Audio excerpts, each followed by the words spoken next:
Difference in hmm, opinion है कि किसी तरीके से जो ऑयल है लिबिया में उसको कौन कंट्रोल करेगा। हमारे जो सीडीएफ हैं उनकी जो मुलाकात हुई और डील हुई, वो सारी बेनगाजी जो फैक्शन है उनके साथ हुई है। अस्सलाम वालेकुम नाज़रीन, मोहम्मद कजाफी हुकूमत फिर हाजिर है नए दौर के प्लेटफॉर्म से। नाज़रीन, हमारे बड़े ही प्यारे गेस्ट आज हम जिन्होंने हमें ज्वाइन किया है, फहद इब्ने मसूद, स्ट्रेटेजिक एविएशन एक्सपर्ट हैं। इनसे हम जानेंगे कि जो लीबिया में आर्मी चीफ, जो लीबियन आर्मी चीफ हैं, उनके किस तरह वो जो उनका प्लेन क्रैश हुआ है उसकी क्या वजूहात हैं, क्या टेक्निकल थी या कुछ और भी चीजें हैं उसके पीछे। अस्सलाम वालेकुम सर, क्या हाल है आपके? बहुत शुक्रिया, थैंक यू।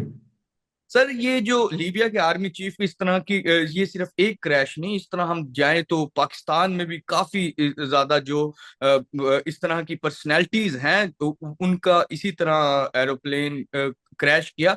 इसके पीछे क्या वजूहात है? क्या ये टेक्निकल है या कोई और वजूहात आपको लगती है इसके पीछे? पहली चीज तो ये कि बहुत जल्द है कोई इस पे डिटेल्ड बात करना कि कैसे हुआ है, क्योंकि वाई जो है या क्यों ये एक्सीडेंट हुआ, ये सबसे बड़ा सवाल होता है, अलमिया होता है किसी भी एयर क्रैश में। अब तो हम्म, जो जहाज है वो फैल्कन 50 है, दासू हम्म, ऑर्गेनाइजेशन है, फ्रेंच एयरक्राफ्ट है। 1978 में पहली दफा बना और उसके बाद से अभी तक 2008 तक इसकी मैन्युफैक्चरिंग रही।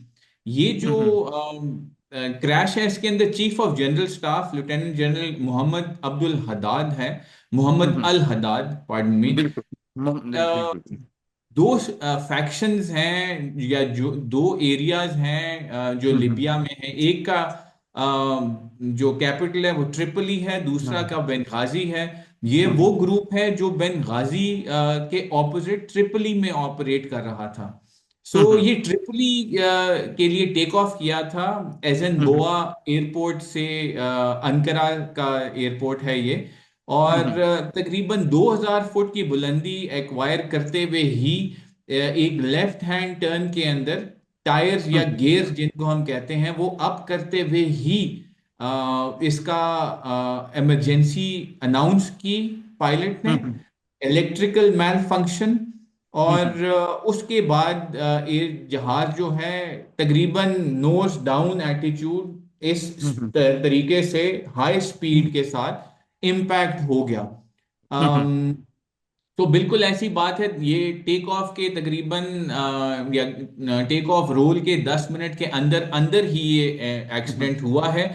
बहुत जल्द है कहना कि क्या हुआ और क्यों हुआ, लेकिन इस पे बहुत सारी डिस्कशन सोशल मीडिया पे भी, टेलीवाइज मीडिया पे भी और प्रिंट मीडिया पे भी जल्द आ जाएगी कि इसके रीजंस क्या हैं एक्सीडेंट के।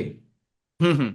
बिल्कुल। अच्छा सर, इसमें एक चीज ये भी बहुत सारी सोशल मीडिया पे वायरल है, कुछ इंडिया की जानिब से, कुछ अफगानिस्तान की जानिब से, और कुछ जो पाकिस्तान में एंटी स्टेट एक्टिविटीज करते हैं, वो लोग ये कह रहे हैं कि जिस तरह field marshal Asim Munir Libya में गए, वहां उन्होंने मुलाकात की आर्मी चीफ से, और उससे बाद वाकया पेश आया।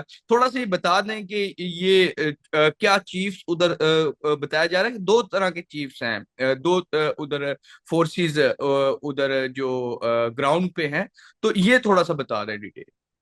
तो दो फैक्शंस जो मैंने पहले भी जिक्र किया, एक तो बेंगाजी कैपिटल हम्म, है जिनके साथ हमारी हम्म, डिस्कशन और हमारी डील हुई है। और हम्म, दूसरी तरफ जो ट्रिपली है जो लिबिया का पुराना कैपिटल है, वहां के लोग हैं। ये वाला एक्सीडेंट या ये वाले जो चीफ ऑफ जनरल स्टाफ है हम्म, लेफ्टिनेंट जनरल मोहम्मद अल हदाद, ये हम्म, ट्रिपली वाली साइड से हैं। बिल्कुल। इसमें बहुत सारी एफर्ट्स हो रही हैं कि रीयूनिफिकेशन होनी चाहिए इन दो ग्रुप्स के दरमियान।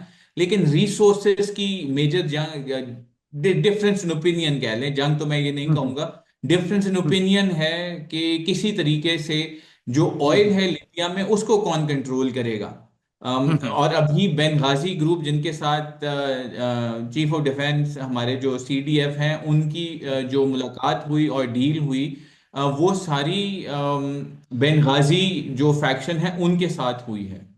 बिल्कुल ठीक है, बिल्कुल। अच्छा सर, लीबिया का पाकिस्तान के साथ $4 अरब की दिफाई डील जो हुई है, इस डील में हम क्या देने जा रहे हैं, और क्या क्या चीजें इसमें शामिल होंगी पाकिस्तान की जानिब से? मेजर एलिमेंट जो है वो JF-17 है, जो ब्लॉक 3 प्रोबेबली होगा, जो लेटेस्ट हम्म। जहाज है हमारे पास, वो है। साथ में मशाक MFI 395 है, जो हम्म। ट्रेनर एयरक्राफ्ट है। ये हम्म। दोनों बहुत कॉम्पिटेंट सिस्टम्स हैं, पहली चीज। और इनकी जो ब्लॉक बिल्डिंग फोर्स और वर्क फोर्स डेवलपमेंट रिक्वायरमेंट है लिबियन एयरफोर्स की, उसमें ये दोनों बहुत कोर रोल प्ले करेंगे। जी। इनका नंबर अभी थोड़ा सा डूबियस है, कितने जहाज दोनों JF-17 और मशाक जो हैं वो हम्म। जाएंगे। लेकिन ये एक बहुत मेजर डेवलपमेंट है हम्म। पाकिस्तान के लिए भी और रीजनल पॉलिटिक्स के लिए भी, क्योंकि इससे बिल्कुल बिल्कुल। पहले ये जी जी। जहाज नाइजीरिया, अजरबैजान और म्यांमार के पास भी हैं, JF-17 की हम्म। अगर हम बात करें। और जी। MFI 395 जो मशाक है वो रिसेंटली टर्की को भी प्रोवाइड किया गया है। उसकी जो साख्त है, उसकी जो स्ट्रेंथ है, जो कॉम्पिटेंस है, अजरबैजान के पास भी ये जहाज हैं। हम्म। सऊदी एयरफोर्स के पास भी ये जहाज कुछ अर्सा पहले तक हम्म। थे, और ओमान एयरफोर्स के पास भी। सो ट्रेनिंग के लिहाज से ये जहाज बहुत इंपॉर्टेंट है। बिल्कुल बिल्कुल। अच्छा सर, हम दूसरी जानिब ईरान की बात करें तो ईरान में भी मिसाइल सिस्टम तो उनका बड़ा तगड़ा है, लेकिन कुछ दिन पहले ईरान ने मिसाइल्स को दोबारा, जिसे कहेंगे, उन्होंने एक्सरसाइज की हैं। वो कौन से मिसाइल हैं, उनके हवाले से थोड़ा सा बताएं ना, जो ईरान ने। इसराइल और ईरान का की जंग हुई, उसके अंदर रिपोर्टेडली, ये ओपन सोर्स इंटेलिजेंस की इंफॉर्मेशन है कि रिपोर्टेडली जो मिसाइल इस्तेमाल किए गए वो सारे ट्रैश 1 के थे, मीनिंग देयर बाय हम्म। जो पुराने मिसाइल पड़े हुए थे इसराइल के पास, सॉरी हम्म। ईरान के पास। सो इसराइल इसराइल ने भी अपने मिसाइल इस्तेमाल किए, और पहले जहाज भी इस्तेमाल किए, लेकिन फिर प्रोजेक्टाइल्स के थ्रू ही और रॉकेट फोर्स के थ्रू ही अपनी फोर्स प्रोजेक्शन की। अब बिल्कुल। जो ये वाले लेटेस्ट डेवलपमेंट है, इसमें सिर्फ मिसाइल टेक्नोलॉजी नहीं है। जो बिल्कुल। इम्पोर्टेंट डिफाइंग फैक्टर है वो इलेक्ट्रॉनिक वॉरफेयर या EW जिसे कहते हैं, उसके बारे में हम्म। है। ECM हम्म। इलेक्ट्रॉनिक काउंटर मेजर्स या ECCM electronic counter counter measures, उनका इस्तेमाल कैसे बेहतर तरीके से किया जा रहा है, ताकि जो ऑपोजिशन है उसको उसकी एडवांटेज को निगेट किया जाए। सो बिल्कुल। इट ये जो लेटेस्ट एक्सरसाइज थी ईरान की तरफ से, इसमें सिर्फ मिसाइल टेक्नोलॉजी नहीं बल्कि EW वाले प्लेटफॉर्म्स भी चेक किए गए, और जो लेटेस्ट हम्म। मिसाइल उनके पास हैं जो अभी तक इस्तेमाल उन्होंने नहीं हम्म। किए थे इसराइल के साथ, उनको भी टेस्ट किया गया है। बिल्कुल बिल्कुल। अच्छा सर, यूरेनियम जो एटमी जो असासा जो होती हैं, वो ईरान के हवाले से सुनने में आ रहा है कि उन पर दोबारा से पाबंदी लगाने की कोशिश की, लेकिन उन्होंने खुला इनकार किया है। आपको क्या लगता है, क्या इतना यूरेनियम इकट्ठा कर लेगा ईरान? ईरान सुपर पावर बन सकता है in future?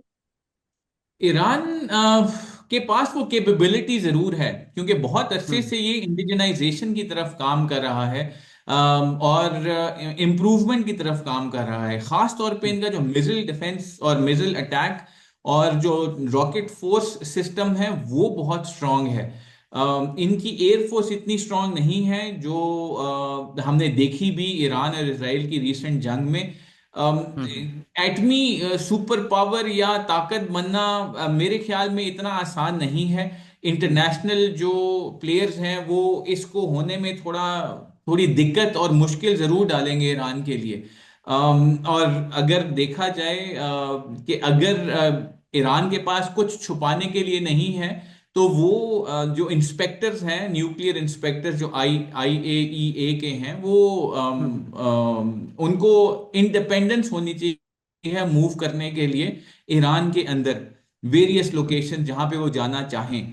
So question marks हैं दोनों साइड पे, लेकिन यूरेनियम एनरिचमेंट एक आसान और छोटा प्रोजेक्ट नहीं है। उसके लिए बहुत ज़्यादा इंफ्रास्ट्रक्चर की रिक्वायरमेंट होनी होती है, साथ में वर्कफोर्स डेवलपमेंट की होती है, और मटेरियल रिसोर्सेज, फाइनेंशियल रिसोर्सेज, बहुत सारे रिसोर्स इंटेंसिव एक्टिविटीज के बाद ये प्रोग्राम पाया तकमील पे पहुंचता है। तो इन द नियर फ्यूचर मैं नहीं देख रहा कि इस तरह की कोई चीज होगी, लेकिन सैंक्शंस बिल्कुल सोचा जा रहा है काफी अरसे से कि इसको री इन्फोर्स किया जाए with new vigour. So let's see आगे क्या होता है।